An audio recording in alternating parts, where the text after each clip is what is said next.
Entonces, si ustedes pueden entender esto, en algunos casos conviene alquilar, casi en la mayoría, ¿no? Si son obras pequeñas con movimientos pequeños, conviene alquilar.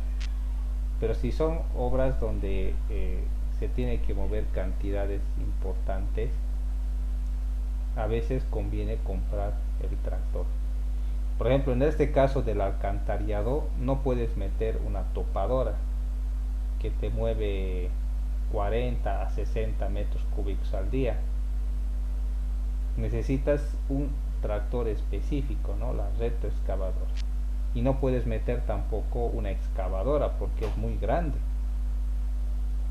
La zanja tiene que ser solo de 60, mientras que la excavadora, su cuchara tiene como 1 metro, o sea que vas a destrozar todo, ¿no? Pues sí o sí tiene que ser retroexcavadora, y por el volumen o la magnitud del trabajo del proyecto, el alquiler te da como para comprar, en este caso, 3 excavadoras o retroexcavadoras. Entonces, para elegir el tipo de maquinaria, para ver si vas a alquilar o comprar, tienes que ver el tamaño que tiene la obra. Bien, otro aspecto es la ubicación. ¿Sí? A ver, Alberto, ¿puedes leerlo, por favor?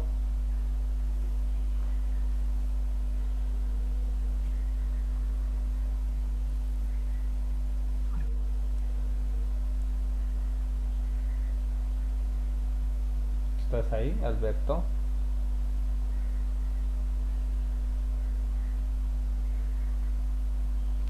No hay. A ver, Alejo, saca. De tanto tiempo estoy viendo. ¿Puedes leerlo, por favor? Inge, buenas noches. ¿Qué tal, Alejo? Léelo, por favor. Lo voy a leer, Inge. Sí, Ubicación, ¿no? sí, lo que está marcado, por favor, Alejo. Le dice Inge, la ubicación de la obra nos proporcionará referencias del centro urbano más próximo, de la disponibilidad de vías de acceso, de la posibilidad de suministro de materiales y combustible, de la oferta de mano de obra, de la facilidad de compra de repuestos, etcétera. Además de las condiciones climatológicas de la zona y de su régimen biométrico. Bien, correcto, gracias, Alejo. Entonces, mucho depende de la ubicación y los accesos. Les voy a comentar lo que una vez me ha pasado en Santibáñez. El proyecto era un canal de riego. Entonces, lo común era meter un mixer pequeño de un cubo y ir vaciando el canal, ¿no? Poco a poco. Muy fácil, ¿no? El trabajo con ese mixer. Entonces va el mixer, se carga, mezcla, va a la obra y empieza a descargar lentamente un cubo, y, y los albañiles van avanzando conforme a que el mixer va descargando. Pero en este caso el lugar era tan inhóspito que ni siquiera podía entrar una movilidad 4x4. Se tenía que limpiar algunos espacios para colocar material y colocar una mezcladora y paulatinamente ir avanzando con la mezcladora, ¿no? Y eso ha empezado a hacer retrasar el trabajo o incrementar los costos, y no había posibilidad de meter el mixer de un cubo, ¿no? Que se estaba pensando, ¿no?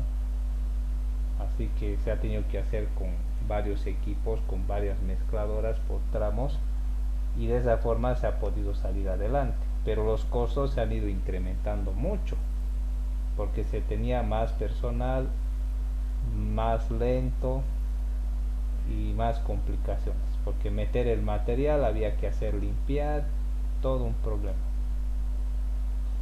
Entonces hay que ver la ubicación. Puede que la ubicación pueda ser desfavorable para que ingrese maquinaria. o a veces la ubicación puede hacer posible de que la maquinaria pueda ingresar fácilmente y se pueda trabajar. Otra cosa que me ha pasado es cuando se ha empezado a vaciar pavimento rígido aquí en la zona de Cerro Verde. Es un cerro en realidad, ¿no? O sea, si alguien conoce, ahí por la avenida Suecia allá arriba, son subidas muy grandes donde el auto no sube. Y si baja, baja con dificultad, ¿no? Entonces, ¿cómo vas a meter un camión hormigonero que pesa más de 40 toneladas y hacerle subir esa subida? Es imposible, ¿no? Así que no era posible de que un mixer vaya cargado para vaciar un pavimento rígido. Así que se ha tenido que cargar solo la tercera parte del mixer, ir rodeando el cerro hasta la parte de arriba y por medio de calaminas empezar a vaciar el hormigón por esas calaminas al pavimento y colocarlo de forma manual, cosa que se multiplicaba por 4 el tiempo, el personal y el trabajo. Muy complicado, ¿no? Entonces, la ubicación no era la idónea como para meter la maquinaria que se acostumbra. Ni siquiera se podía poner la, por decir, la regla vibradora, porque la misma bajada hacía que la regla se bajara más rápido y hacía un mal trabajo, ¿no? Entonces se ha tenido que hacer todo a mano. Y era la única forma. Entonces eso muestra que la ubicación es esencial, ¿sí? Y hay que fijarse siempre antes de aceptar un trabajo y ver qué tipo de maquinaria se puede utilizar, ¿no? Bien, también vamos a ver las características del terreno. A ver, esta parte, léelo por favor, Brian Pérez.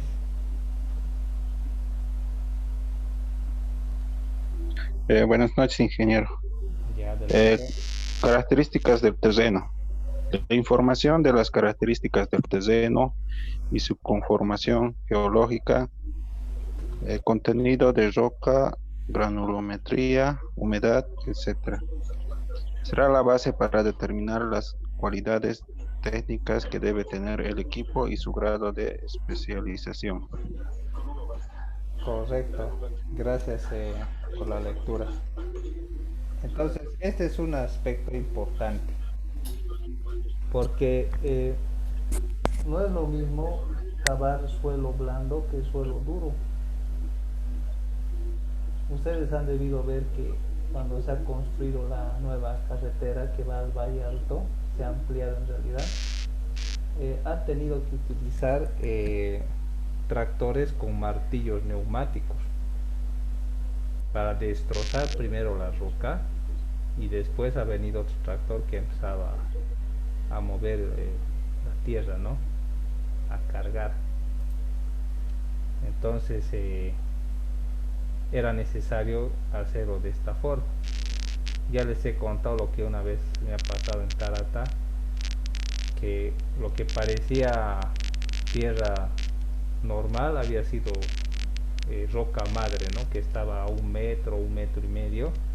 Al final, para hacer ese alcantarillado se ha tenido que utilizar explosivos, cosa que no estaba presupuestada, y el alcantarillado se ha reducido casi a la mitad por culpa de eso.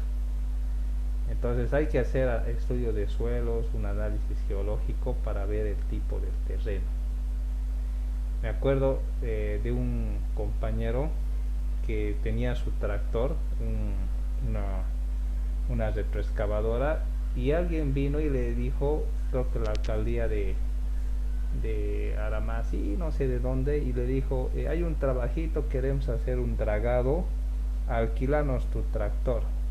Es negocio, ¿no? Entonces dijeron, ya, ¿cómo no voy a alquilar mi tractor? Es trabajo. Así que se fue a hacer el dragado, y justo ese lugar donde se hacía el dragado era un lugar donde los ríos llegaban, y los ríos arrastraban basura. y junto con el limo, el material fino, todo se mezclaba y se empezaba a consolidar. O sea que era una tierra mezclada con basura, plásticos, bolsas. Y cuando él ha empezado a querer excavar, ¿acaso ha podido su máquina cavar ese terreno? No ha podido cavar. Totalmente duro. Por las bolsas, plásticos, basura, ¿no? Así que lo ha dejado. Iba a destrozar la máquina, ¿no? Si iba a intentar seguir insistiendo. Entonces necesitaba otro tipo de máquina como una excavadora para ese trabajo, no una retroexcavadora. Así que le salió mal, ¿no? No pudo hacer el trabajo, ha pagado el transporte, ha pagado el diésel en vano, ¿no? No le ha reconocido nada porque no ha podido hacer el trabajo. Entonces es importante saber también el terreno, ¿no? A qué nos estamos metiendo, ¿no? Bien, dime, Eddie. Cortando ya lo que estaba explicando, pero yo creo que el ingeniero contratista, yo creo que eso le va especificado, digamos, a la persona que está viendo, digamos, su tractor, a la empresa, qué sé yo, ¿no? ¿Cómo es eso? Eh, Eso sería lo correcto, ¿sí? Ajá, Pero porque al fin y al cabo, cualquier cosa que queremos hacer, siempre tenemos que estar a dónde vamos a llevar y a qué estamos llevando y qué queremos hacer, ¿no ve? Porque al fin y al cabo, un tractor tenemos que, estamos buscando con esas características, hay que decir, señor, por más que usted tenga el tractor que sea de tal cual, digamos, máquina, no va a poder porque un ingeniero yo creo que hoy ya está, ya lo sabe con qué clase de terreno va a ir a topar y no, mejor sería prevenir, ¿no? claro, está muy bien. Eso sería lo correcto. Ahora, la realidad, en cambio, jóvenes, es de que quienes contratan el servicio muchas veces son personas que no toman en cuenta nada de esto, ¿sí? Quizás no, o no saben o lo pasan por alto, en fin, y contratan servicios de personas que tampoco se aseguran a lo que se están metiendo. O sea, ni la parte contratante ni la parte contratada saben lo que se están metiendo, ¿sí? Todo porque se han pasado por alto todas estas cosas que estamos viendo aquí. Entonces ahí hay culpa del que contrata y del que está siendo contratado. Entonces lo que estamos haciendo aquí, estamos viendo pautas que uno debería tener en mente a la hora de utilizar maquinaria. Y no pensar de que es nomás usar maquinaria donde sea, ¿no? O como sea. Bien, ahora hablemos acerca de otro factor que es la potencia del motor. Esto es bien importante, ¿no? Lo que mueve a las máquinas es el motor. Pero no siempre el motor tiene su máximo rendimiento. Cuando un motor está en acción, entonces puede empujar, levantar, jalar y hacer muchas cosas. Pero el mismo mecanismo y la misma tecnología del tractor ofrece algunas pérdidas que las asume el motor, ¿sí? Y es bueno saber qué tipo de pérdidas actúan para saber también el tamaño de la máquina. Ustedes han visto que, por ejemplo, en los tractores que levantan tierra para cargar a las volquetas, hay de diferentes tamaños. No es un tamaño nomás, hay pequeño, mediano, grande y extremadamente grande. Si ustedes han debido ver la maquinaria que trabaja en una mina, por ejemplo, quizás la llanta de esa maquinaria puede ser 2 veces su tamaño de ustedes, ¿sí? Entonces es bueno saber también la potencia del motor para saber el tipo de trabajo que se va a realizar. Bien, vamos a hablar el primer punto, que es la resistencia a la rodadura. Vamos a ver qué quiere decir esto de la resistencia a la rodadura. A ver, Michael Antonio, ¿puedes leerlo por favor?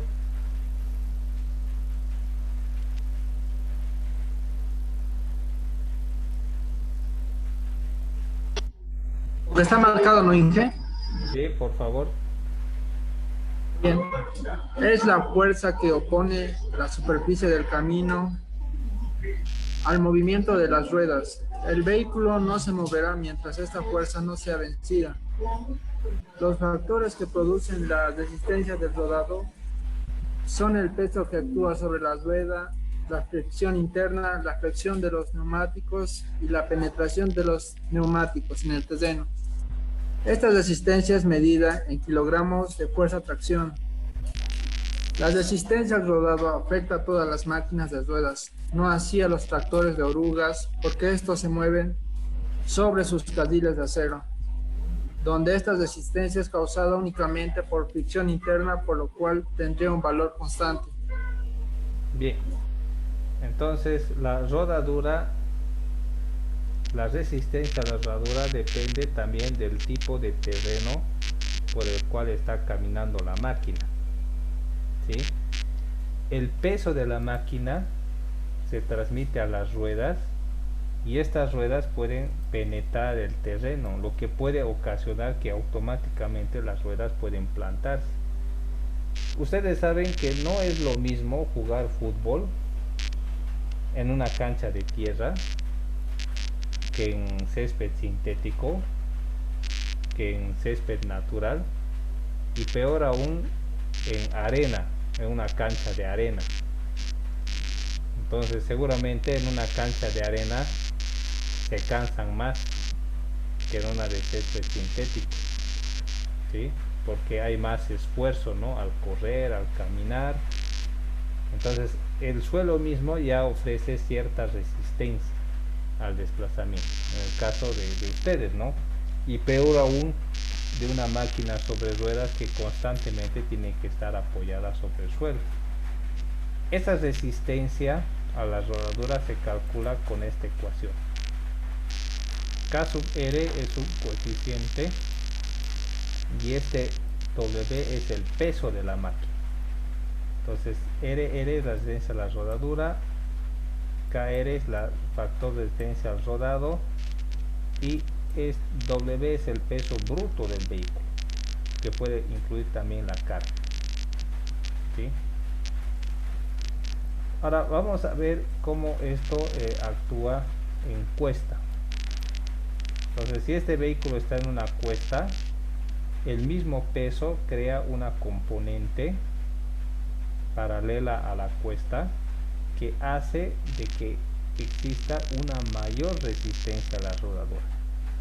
Se ha calculado que esta resistencia al rodado en cuesta está estimado en, fíjense esto, en 10 kilogramos por tonelada por cada 1% de inclinación.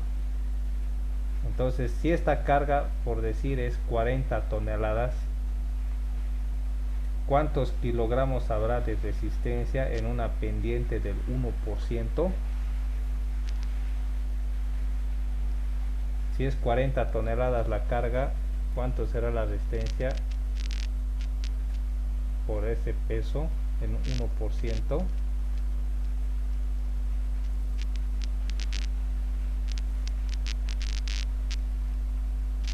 $400 kilos, ¿no?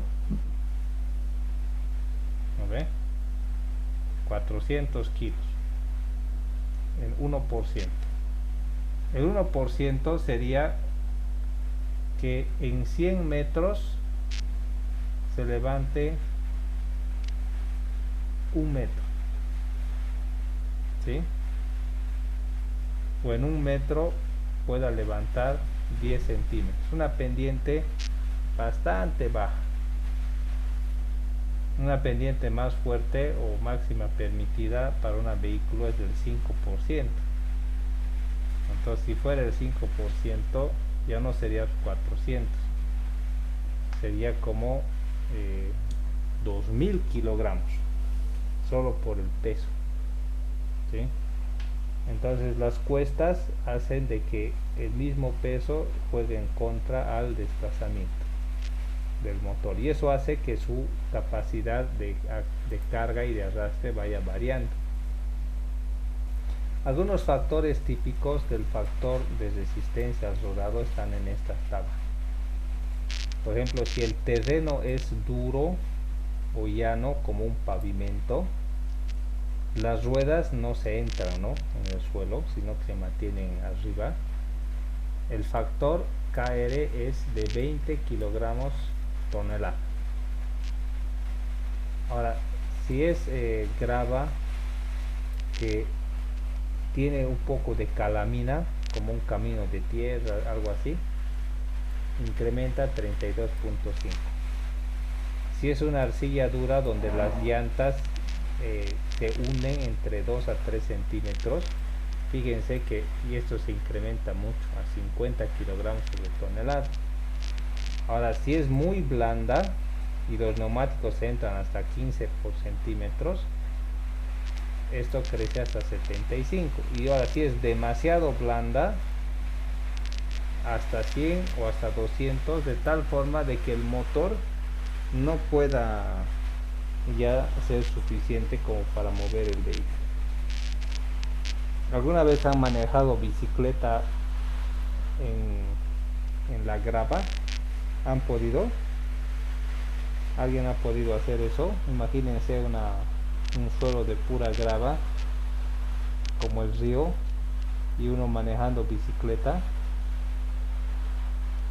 Sí, Inge, de No, mareado, no, mentira. Sí, Inge, no se puede manejar.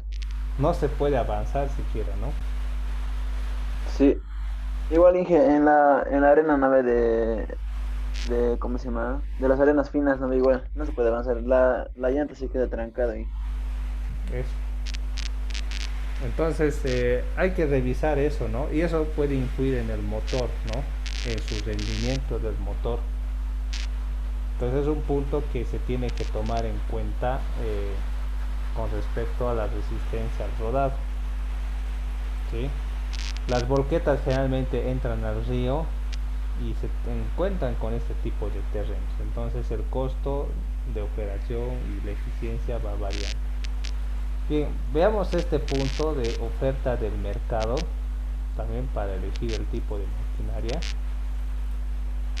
Entonces vamos a ir revisando esto. A ver, Edgar Fernández, ¿estás ahí? Sí, A ver, por favor. es importante conocer la oferta de equipos y de puestos que existen en el lugar donde se encuentra la obra, en las ciudades más próximas y en el mercado nacional, para hacer un análisis comparativo de marcas, modelos, potencia, versatilidad, disponibilidad de puestos, facilidad de importancia, etc., en relación a su costo. También es necesario hacer un análisis realista de las ofertas de trabajo existentes para el futuro, con el objeto de definir los periodos de amortización y tener un criterio sobre la cantidad de recursos disponibles. Racionalmente se puede invertir en la compra de máquinas para garantizar que su recuperación sea producto del trabajo del mismo equipo en un plazo razonable y redituando ganancias para el inversor en proporción al monto invertido. Eso. Entonces, esto de la oferta del mercado es esencial. ¿Saben qué sucede, jóvenes? Por ejemplo, hay empresas constructoras que son grandes, ¿sí? Y muchas veces estas empresas hacen caminos. Y cuando hacen este trabajo, tienen tractores como motoniveladoras, tienen excavadoras, tienen volquetas, tienen todo, ¿no? Pero muchas lo que no tienen, y no es porque no quieren comprar, son algunos tipos de maquinaria. como por ejemplo compactadores neumáticos o compactadores de rodillo, porque hay movimiento de tierra, siempre se va a usar motoniveladora, pala cargador y volqueta, pero pocas veces se va a utilizar una compactadora. Entonces prefieren alquilar la compactadora y trabajar con todo el equipo que tienen, porque la compactadora solamente es de uso ocasional, ¿sí? Entonces no compran eso, ¿no? Puede que haya un trabajo donde se requiere un equipo especial, como lo que han hecho en la Blanco Galindo. Ha ido una fresadora, ¿no? Un equipo fresador donde he empezado a remover concreto o capa asfáltica y botarlo a una volqueta, ¿no? Pero ¿cuántas veces se va a utilizar eso, ¿no? Y en cuántas obras. Solamente en esa obra se ha utilizado ese tipo de equipo. Entonces ellos han tenido que alquilar ese equipo en vez de comprarlo, porque en primer lugar no hay repuestos aquí para ese equipo, ¿no? Hay que importar, porque no es un equipo que suele utilizarse en este medio. Y dos, como no hay mucho trabajo para ese equipo, es mejor alquilarlo que comprarlo, ¿sí? Porque al final no te quedas con el equipo que no va a trabajar, va a estar ahí parado y te va a ocasionar gastos. Es como, por ejemplo, ustedes han debido ver que la mayoría de las volquetas son Volvo, ¿sí? Marca Volvo, F12, F16, FL10, en fin, ¿no? Todo tipo de modelos de autos Volvo. Pero ¿por qué no volquetas Scania? No es comercial, Inge. Eso. Hay repuestos, ¿sí? Entonces por eso se elige este tipo de maquinaria para trabajo, ¿no? Porque es comercial, ¿no? En el sentido de que puedes encontrar repuestos y todo lo que requieres para estos equipos. Pero otra marca, John Deere o no sé, pues una marca de esas extrañas, no vas a encontrar repuesto, ¿no? Entonces como tener algo que está perdido, ¿no? Entonces hay que ver este asunto de la oferta, porque al final si la obra da como para comprar una máquina, tienes que ver que el trabajo que le des a esa máquina pueda amortizar el precio que ha costado esa máquina, y la idea es irla pagando conforme vaya pasando el tiempo, ¿no? Entonces esa es la idea de la oferta del mercado, ¿no? Bien, vamos a ver también lo que es el plazo de ejecución. Eso es muy importante, plazo de ejecución. A ver, Carlos Beizaga, ¿puedes leerlo? De acuerdo, Inge. En todos los proyectos de construcción el tiempo es un factor fundamental. No construir una obra en planes ejecutados puede ocasionar el fracaso del plan de trabajo y pérdidas económicas por una mayor derogación de recursos y por la aplicación de multas establecidas en el contrato para casos de incumplimiento. Eso. Entonces, si uno se obstina en usar un solo tractor para una obra grande, ese tractor, por usar un solo tractor que es propio y que mi tractor nomás trabaje en toda la obra, puede hacer de que el tractor tarde demasiado en terminar el trabajo. Así que a veces por el plazo es necesario que meta más tractor. Acuérdense de ese alcantarillado hipotético que les he hablado de 8 kilómetros. Son como ¿cuánto les diría? ¿Cuántas horas tenía que trabajar solamente ese tractor tenía que trabajar aproximadamente 1920 horas, ¿sí?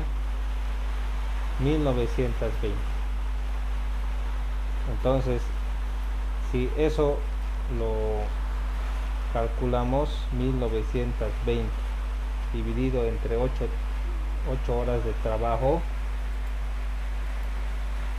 entonces eso da 240 días. Y un alcantarillado por lo general a lo mucho te dan 3 meses o 4 meses. Y no es solamente cavar, ¿no? Sino hay que hacer muchas cosas. Entonces no puede estar cavando tanto tiempo. 240 días, ¿cuántos meses son? 8 meses. Entonces vas a salir perdiendo. ¿Cuántos tractores necesitarías para terminar en 3 meses? Por lo menos 3 tractores. 5 o 4. ¿Sí? Por lo menos 3 tractores.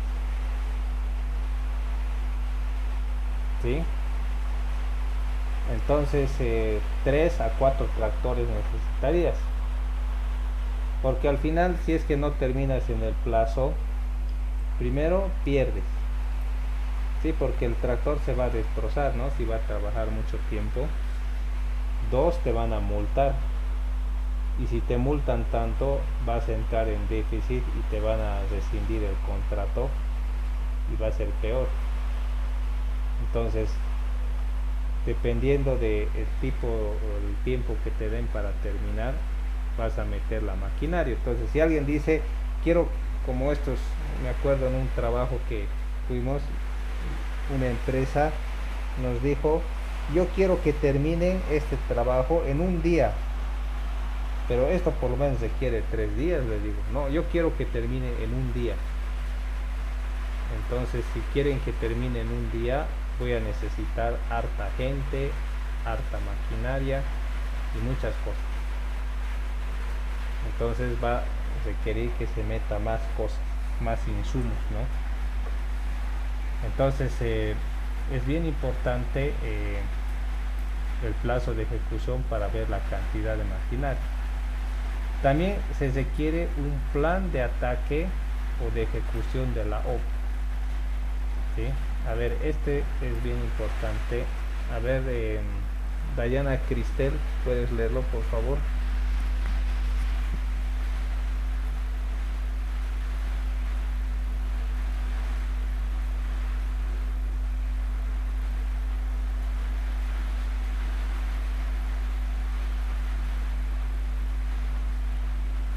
¿Estás ahí, Dayana?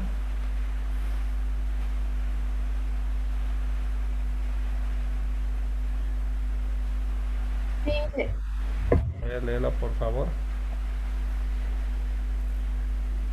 en este plan se define la organización y la forma en que será ejecutada la obra, las temporadas más propicias para ejecutar los diferentes ítems y su secuencia cronológica. Se deberá estimar las horas de trabajo necesarias para cada ítem, además de evaluar las horas improductivas que tendrá cada máquina. Este plan permitirá confeccionar el listado de equipo requerido para cumplir con el plazo. Eso es, gracias, Cristel. Eso se refiere a que tenemos que elegir qué ítems se van a ir ejecutando. No es de acuerdo a la lista, ¿no?, que ellos tienen, sino que aquí tienes que ver qué máquinas van a empezar a trabajar en secuencia de otras máquinas. Por ejemplo, hablemos de un alcantarillado. Lo primero que hay que hacer con el alcantarillado es excavar, ¿sí? Entonces un tractor empieza a excavar y excavar. Después se necesita colocar una cama de arena para que el tubo pueda sentar sobre esa cama de arena. Entonces ahí entra en juego lo que es una volqueta. Entonces la volqueta va a empezar a trabajar una vez que la retroexcavadora empieza a cavar, avanza cierto tramo y recién la volqueta va empezando a dejar montones de tierra o perdón de arena detrás de la retroexcavadora para que esa arena se lo pueda introducir de forma manual a la zanja. Después colocan el tubo y se tapa de forma manual hasta cierta parte, y ahí recién entra en juego otro equipo que es el compactador, el saltarín, ¿no? Tal vez han visto ustedes el saltarín alguna vez, y empieza con el saltarín. Entonces fíjense que hay un cronograma donde se empieza a trabajar, ¿no? Pero no solo eso, ¿no? Se empieza a tender el tubo así rápido, y poco después, cuando ya se ha avanzado cierto tramo, ya se tiene el avance de varios días o semanas, entra en juego otro tractor, otra retroexcavadora que va cavando los lugares que se han dejado para las cámaras de inspección, y otro equipo de trabajadores empieza a encargarse de las cámaras de inspección una vez que se ha tapado todo, ¿no? Entonces fíjense que empieza a coordinarse el trabajo de los ítems y cómo las máquinas van a ir apoyando ese plan de ataque de la obra, de tal forma de que el trabajo pueda ser eficiente y se pueda ahorrar tiempo. La misma idea es lo que ocurre cuando una mujer o alguien está cocinando mucha comida, ¿no? Para una fiesta o algo. Entonces tiene que haber una perfecta organización en la cocina. Tiene que haber gente que esté dispuesta a ayudar y alguien que esté dirigiendo qué cosas se van a hacer primero, qué cosas se van a hacer después, cómo se va a organizar el trabajo.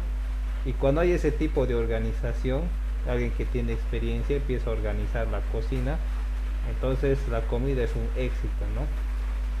Pero si es todo hacia la chacota, no sale nada bien. Entonces ese plan de ataque es importante. Hablemos del cronograma de utilización de equipo, otra cosa fundamental. A ver, Ariel Terceros, ¿puedes leerlo, por favor? Cronograma de utilización del equipo. Partiendo del plan de ataque, se confecciona un cronograma de utilización del equipo definido la participación cronológica de cada máquina y la calidad de horas de trabajo necesarias para cada fase de la obra. Este cronograma y los volúmenes calculados para cada ítem permitirá definir el tipo, la potencia y la calidad de máquinas que se requieran para cada ítem, además de establecer con mayor exactitud la cantidad de horas improductivas de cada equipo y el plazo de ejecución de la obra. Bien, entonces este punto tiene bastante relación con el anterior, donde yo empiezo a hacer un cronograma sobre en qué tiempos van a empezar a trabajar ciertas máquinas, ¿sí? Y esto es muy importante, especialmente cuando estoy alquilando equipo, porque por decir, si yo voy a necesitar 2 tractores y 6 saltarines en el caso del alcantarillado y 4 mezcladoras, por decir, si yo alquilo todo al mismo tiempo, no todas las máquinas van a empezar a trabajar ese momento, sino que una va a trabajar seguido de otra y después va a tener que esperar hasta que otra trabaje y así, hasta que todas entren en ritmo, ¿no? Pero la persona que me está alquilando me va a cobrar use o no use la máquina. Si es un tractor, me cobra lo que se conoce el stand-by. Si el alquiler de ese tractor es $50 trabajando, pero por estar parado y estar en mi poder me cobra la mitad o un porcentaje. Entonces, para evitar ese tipo de gastos insulsos y para programar qué momento lo van a traer, porque no lo pueden traer así como cuando uno se sube al taxi y se va cualquier rato que quiere, ¿no? Sino que se tiene que programar el transporte, ¿no? Esos equipos lo traen con tiempo de anticipación, faltando 1 o 2 días, porque tienen que entrar a mantenimiento, cargarse combustible, engrasarse, lo cargan al Luboy, el Luboy también se da su tiempo en llegar, y todo ese proceso toma entre 1, 2 o 3 días. Entonces, si yo tengo un cronograma, sé cuándo tiene que llegar ese tractor y cuándo tiene que empezar a trabajar. Y así no me cobran horas adicionales por falta de trabajo. Entonces es importante tener un cronograma para la utilización del equipo. Bien, ahora esto es importante, costo de la obra. ¿Sí? Esto de aquí vamos a leer porque aquí siempre hay problemas. A ver, Edia pasa, costo de la obra. ¿Puedes leerlo, por favor?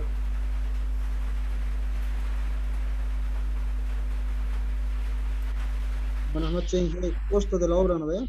Sí. Ya. Costo de la obra. Las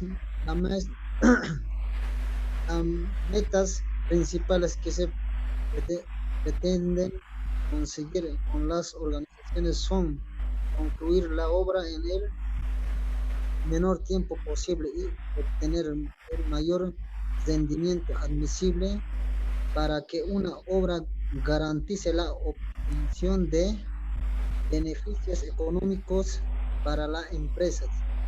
Se requiere un programa de ejecución educado, una administración eficiente y un control riguroso de gasto.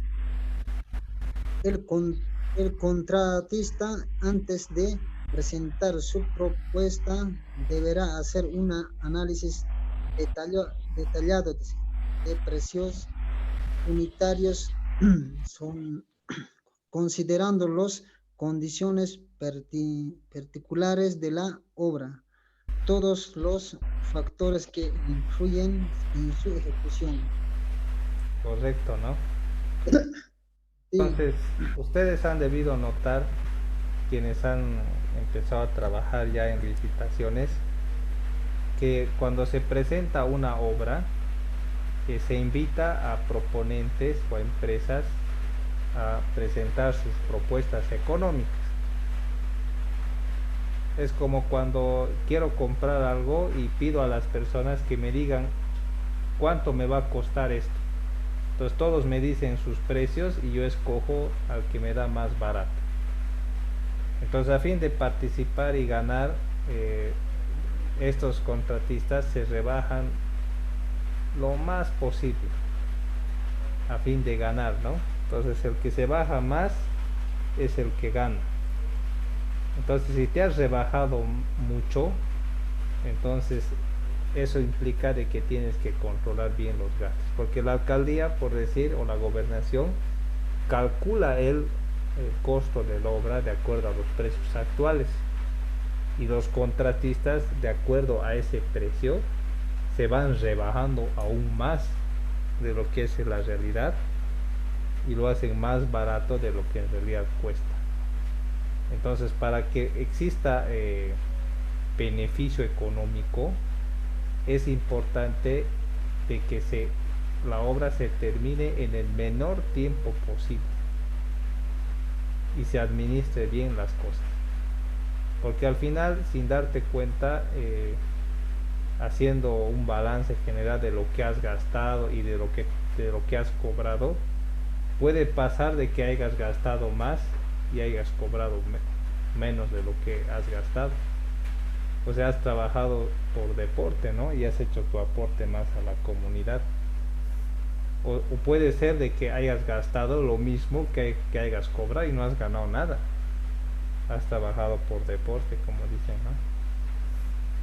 Entonces es importante que haya una correcta administración. Tiene que haber un estricto control, ¿no?, de los gastos y una administración eficiente, ¿no? Porque puede ser de que alguien se equivoque y haga traer un tractor 2 veces y el costo ya va por su cuenta. O te piden hacer un trabajo y el trabajo se hace mal.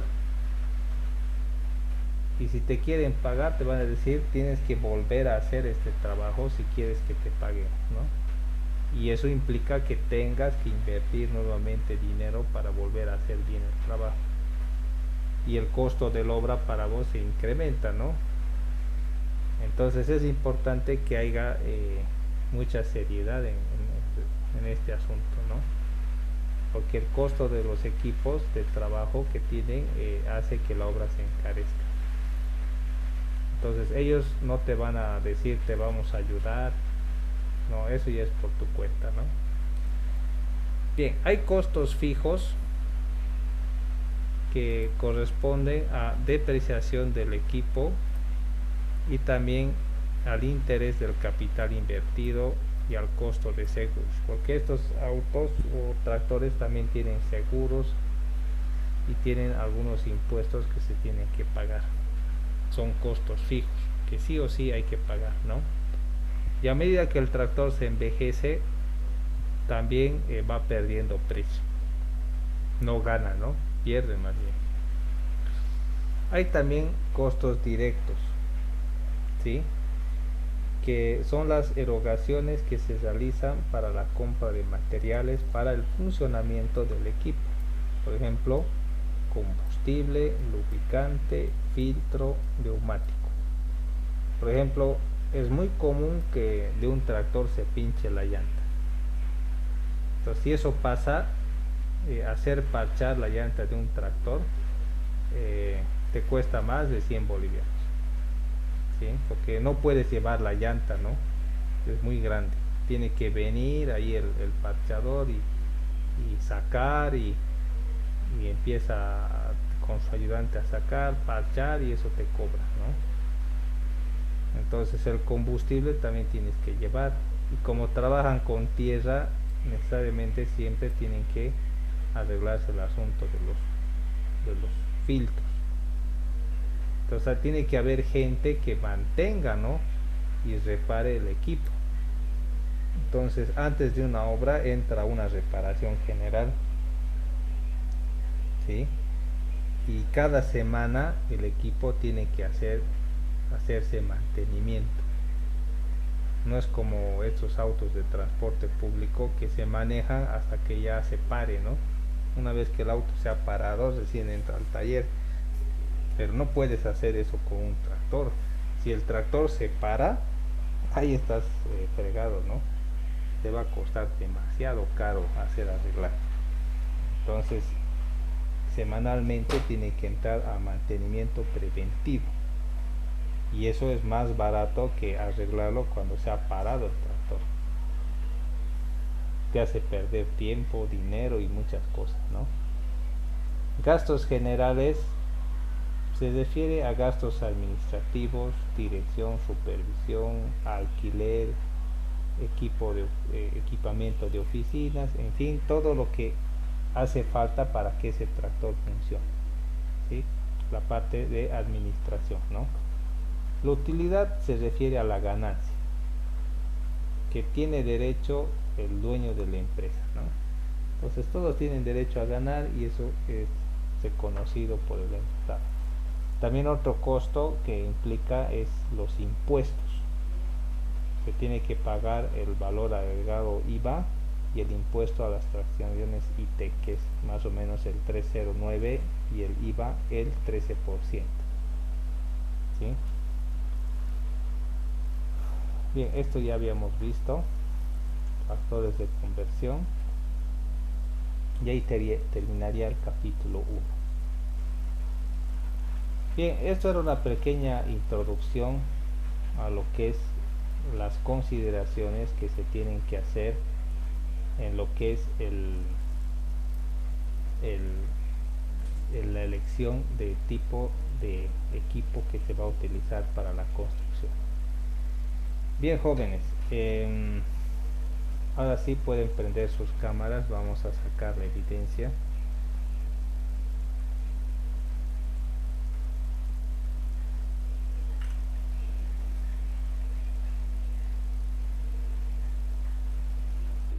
Inge, ¿ya lo pensaste? Para mañana es no la resolución.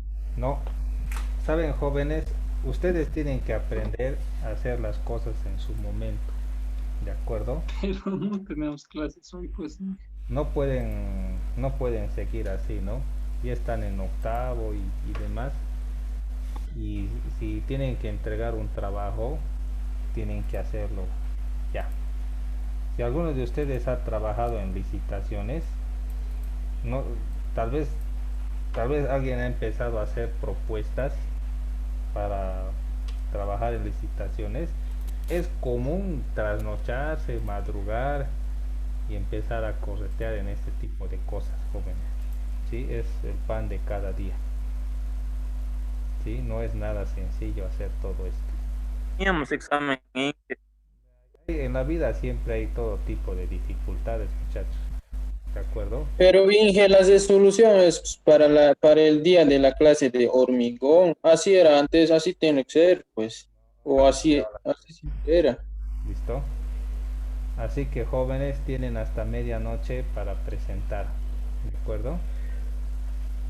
Así que descansen y les vaya bien. Ya tenían el examen resuelto, porque lo han resuelto ustedes, ¿sí? Y no es tampoco la gran cosa esto, ¿no? Bien, ese asunto ya no se habla más, muchachos. Ya de una vez les voy a exigir que sean más responsables con esto, ¿de acuerdo? Inge, también vamos a calcular el acero más, todo. Pero ¿cómo vas a hacer un trabajo sin acero, pues, Leandro? ¿Ok? No puedes presentar algo así, compañero. A criterio no vamos a asumir, ¿no? Porque no dice, no especifica. Claro. Inge, una preguntita. ¿El proyecto igual está bien, qué? Sí, el proyecto también tienen que subirlo hoy. Y eso, jóvenes, no me digan más tiempo, ¿ya? Porque esto ya hemos hablado con mucho tiempo de anticipación, ¿de acuerdo? O sea, eso ya es cerrado ese asunto. De la resolución decimos, sí. No, eso es un rato, Luis. Ya, una hora de trabajo, si es que no has hecho nada. Inge, del proyecto le vamos a mandar en formato PDF, ¿no? Todo es en formato PDF, jóvenes. ¿Sí? Solo el examen y es en foto. ¿Ya? Y no manden nada al WhatsApp. ¿Ya? Hay algunos que no han podido subir al Classroom. ¿Sí? Mi consejo es que averigüen por qué, busquen en internet, en YouTube y ahí les van a indicar por qué no se puede subir al Classroom, ¿no? Y hagan lo que les dice. ¿Sí? ¿Algo más, jóvenes?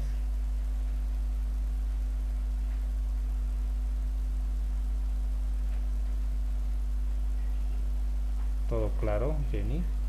Pamela.